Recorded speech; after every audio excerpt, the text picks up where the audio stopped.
আবৃত্তি করছি শফিকুল ইসলামের বিদ্রোহীর বিষ কবিতাটি। সারাক্ষণ শুধু ঘুমাই, আলাভুলার মতো, হাবাগোবার মতো, কুম্ভকর্ণের মতো। না ঘুমিয়ে উপায় কি?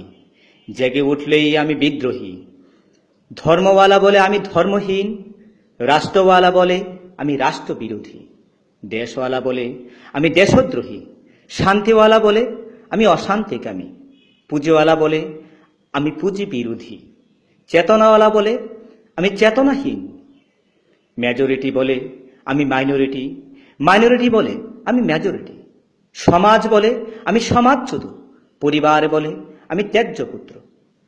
তাই আমি ঘুমাই, কাঁথা মুড়ি দিয়ে ঘুমাই, ঘুম পাড়ানি মাসি পিসির ঘুম, বর্গীদের জাদুটুনার ঘুম, হেমিলিনের বাঁশির সুরের মতো হাজার আশ্বাস আর প্রতিশ্রুতির স্বপ্নে বিভোর ঘুম।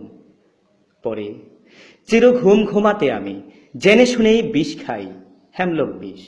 গণতন্ত্রের নামে বাহুবলীর বিষ, চেতনার নামে অচেতনের বিষ, দেশপ্রেমের নামে দেশ বেচার বিষ, ধর্মের নামে অধর্মের বিষ, জনস্বার্থের নামে স্বার্থের বিষ, দানের নামে দম্ভের বিষ, মানবাধিকারের নামে ঠকানোর বিষ, শান্তির নামে অশান্তির বিষ।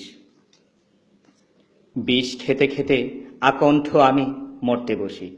যাবার সময় হয়েছে আমার, আমি যাই মরতে, তোমরা থেকো বেঁচে। কে ভালো থাকবে, আমি নাকি তোমরা?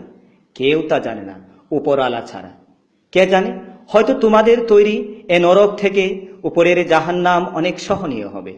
কিন্তু হায়, কি হলো আমার, এত বিষ খেয়েও কেন যাইনি উপার? আমি বিদ্রোহী, আমি বিষ, তাই লোকে কয় বিষে বিষ ক্ষয়। আমি মরেছি, আমার ভাবনা মরেনি, আত্মা মরেনি, চিন্তা মরেনি, স্বপ্ন মরেনি, বিপ্লব মরেনি। আলো জেলে করবে দূর আধার রজনী।